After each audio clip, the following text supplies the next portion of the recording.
Welcome into the Illini Inquirer Podcast. And I guess I have to say this. Happy Valentine's Day. Joey's already shaking his head at me. It's the dad in you.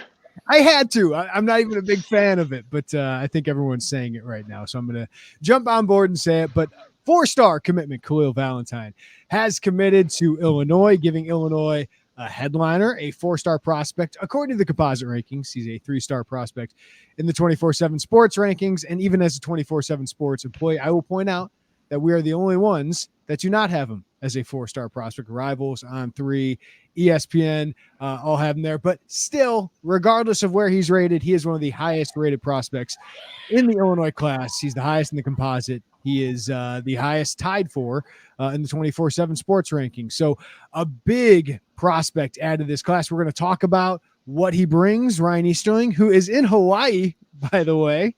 Am I saying Hawaii? Hawaii. I don't know. I'm not native. I don't. But thanks for hopping on, man. That's great. Great to be on, man. 5 hours behind, but it means you get the news out early in the day here. That's right. And Joey Wagner joining us, of course, shaking his head at my Valentine's Day. I felt like I had to say it. I just wish, part of me wishes you had a print newspaper still just to watch all the headlines that you would make. I do enjoy a good pun. I enjoy a good play on words. So, yeah, I do miss that. Like, that's the one thing, whether you want to buy newspapers or not, like the headline writing, I still appreciate. And the mementos here. But it is a big day for Illinois football to add one of the best prospects in this class. Speedy Ca'Lil Valentine, more than 1,300 yards rushing, about 9 yards per carry, 18 rushing touchdowns, and a good receiver, 22 receptions for almost 400 yards, a couple touchdowns. Ryan, I'll let you break it down. Do you have your film review? But for the people watching, people listening, what do you see in Ca'Lil Valentine on film? I think the first thing that really stands out is he's just got track speed. He's got a verified 10.8 100-meter dash time. But beyond that, even just the speed is the quickness. You see where he's able to put his foot down, one cut, and just hit the gap and go. And he gets up to top speed really, really quick. And I think that's how you get chunk plays. That's how you get those 10, 15, 20-yard runs that Chase Brown was actually pretty known for his last year. So, you maybe don't get the guy that there's the traditional rough and tumble Brett Bielema running back, but you don't really need that because you've got Caden Fagan, you've got Jordan Anderson, you've got Josh McCray. This is more of the lightning that complements the thunder to pair with Aiden Lawfrey. And so, his speed obviously stands out. He's going to have to get a little bit bigger. He's going to have to put some weight on, which is fine. I mean, I think they understand that. But his speed and his explosiveness is stuff that you really can't teach. And I think those are things that they'll find a way to use early on and in unique ways. Yeah, and that's what they needed, Joey, in this class was somebody who can be fast in that backfield because they have loaded up on these big bruising backs. And Brett Bielema's had a great history with them, whether you want to go back to John Clay, Monty Ball was a bigger back. But you need some speed. You need some breakaway ability. It's what Chase Brown had, but he had to kind of be everything for Illinois last year. You'd like to get back to this rotation, and I like the future of Fagan, Anderson, McCray. I think McCray, especially this year, could be the lead back. They are very high on what Caden Fagan can do.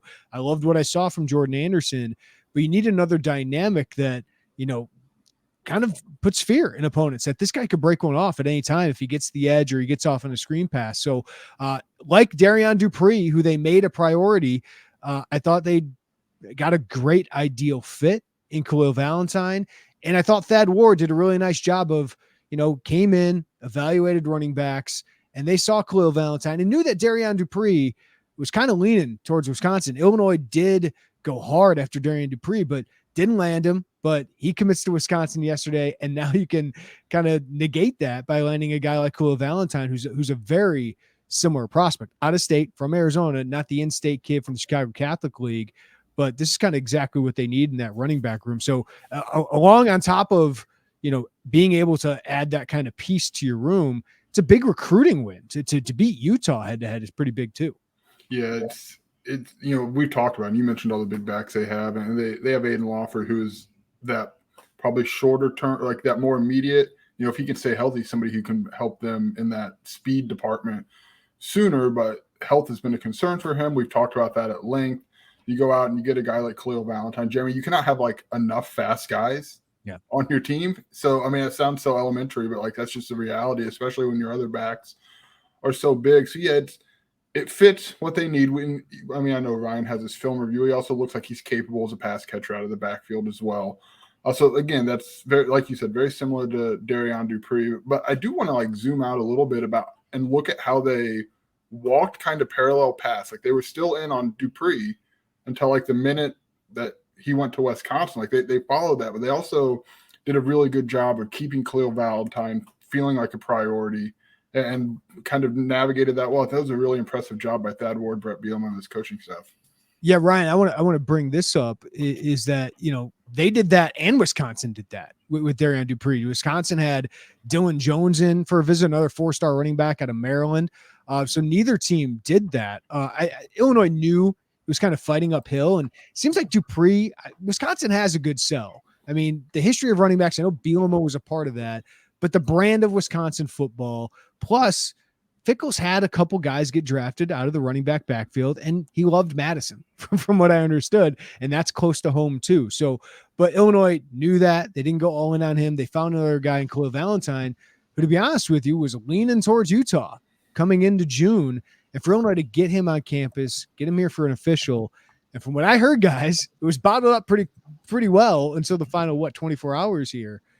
Illinois got the commitment on campus. So they were able to sell him. Thad Ward did a heck of a job, and then they're able to close on him when Utah is a heck of a program. I know they're in the Pac-12, but back-to-back Rose Bowls, Kyle Whittingham taking over Urban Meyers basically made Utah the Wisconsin of the West, Ryan. So that's a great recruiting win. Yeah, and I'd have to go back and look exactly when it was, but Illinois didn't offer him that long ago. It was like late April or maybe early May. So things progressed very quickly with Ca'Lil Valentine, but they had to sell. And I don't think that it was a case where Illinois really wanted to concede on Darian Dupree, and they fought to the bitter end on that one. But it sounds like that Wisconsin just had to sell there. Illinois made a great pitch, they made a great push, but I would say to your point, credit the staff for coming in and just putting the pedal to the metal on getting Ca'Lil Valentine done, because they got a great player there out of an area that they don't traditionally recruit. Now, we look anytime this class, especially, they've got guys from Utah, they've got 2 guys from Nebraska, and now they've got a guy from Arizona who's only like the 6th or 7th letter winner from the state of Arizona in program history. And one of the last being Robert Holcomb from the mid-'90s, also a running back. So kind of an interesting dynamic there. But yeah, to have this position essentially sewn up and have a great complementary piece to some of the bigger backs they already have in the room, I think was a really important recruiting win for them, especially given what happened just yesterday. Yeah. And Joe, I wonder what you think of just landing a guy with a 4th star in the composite. This has been a good recruiting class, but Illinois has missed on Luke Williams. They missed on Dupree. They missed on Lightfoot. So they haven't been quite able to get that headliner that just changes. And I understand it from a fan's perspective.